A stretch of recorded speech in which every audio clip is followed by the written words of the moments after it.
حضور صلی اللہ علیہ وسلم شب معراج میں بیت المقدس کی طرف جاتے ہوئے مصر کے قریب ایک مقام سے گزرے تو انہیں نہایت ہی اعلیٰ اور زبردست خوشبو آنے لگی۔ آپ صلی اللہ علیہ وسلم نے جبریل علیہ السلام سے پوچھا، یہ خوشبو کیسی ہے؟ جواب ملا کہ فرعون کی بیٹی کی باندی مشاطہ اور اس کی اولاد کی قبر سے یہ خوشبو آ رہی ہے۔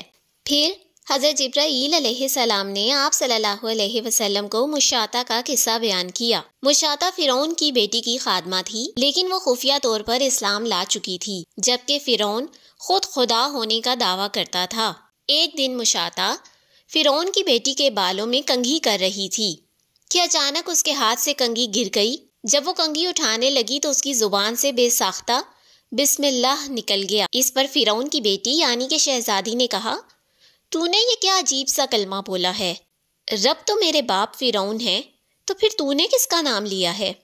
یہ بات سن کر مشاطہ نے کہا، فرعون رب نہیں ہے، بلکہ رب تو اللہ ہے جو مجھے اور تجھے اور خود فرعون کو روزی دیتا ہے۔ شہزادی نے کہا، اچھا تو میرے باپ کے سوا کسی اور کو اپنا رب مانتی ہے؟ اس نے جواب دیا، ہاں، میرا، تیرا اور تیرے باپ سب کا رب اللہ ہی ہے۔ شہزادی یہ بات سن کے غضبناک ہو گئی اور اس نے اپنے باپ سے کہلوا دیا کہ مشاطہ آپ کو رب نہیں مانتی اور یہ کہ وہ موسیٰ کے رب پر ایمان لا چکی ہے۔ یہ سن کر فرعون سخت غضبناک ہوا اور اسی وقت دربار میں مشاطہ کو بلا بھیجا اور اس سے پوچھا، کیا تو میرے سوا کسی اور کو اپنا رب مانتی ہے؟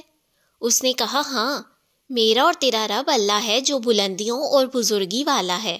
فرعون نے اسی وقت حکم دیا کہ تانبے کی جو گائے ہے اس کو خوب تپایا جائے، اور جب وہ آگ جیسی ہو جائے تو مشاطہ کے بچوں کو ایک ایک کر کے اس میں ڈال دیا جائے، آخر میں خود اسے بھی اسی میں ڈال دیا جائے۔ جب وہ گائے گرم ہو گئی اور آگ جیسی دہکنے لگی تو حکم دیا کہ ایک ایک کر کے اس کے بچے کو اس میں ڈالنا شروع کرو۔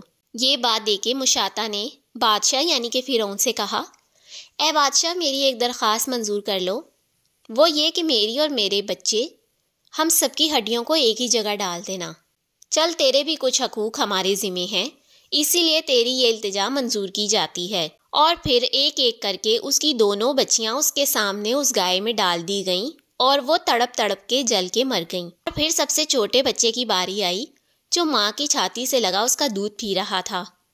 فرعون کے سپاہیوں نے اسے گھسیٹا تو اس نیک بندی کی آنکھوں تلے اندھیرا چھانے لگا۔ اللہ نے اس بچے کو اسی وقت زبان دے دی اور اس نے بآواز بلند کہا، اے میری ماں، افسوس نہ کر، اماں ذرا بھی پسو پیش نہ کر، حق پر جان دینا تو سب سے بڑی نیکی ہے۔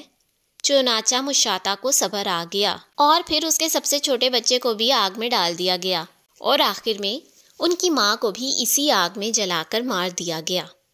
تو پس یہ خوشبو مشاطہ کی ایمان کے سبب اس کی قبر سے آ رہی ہے۔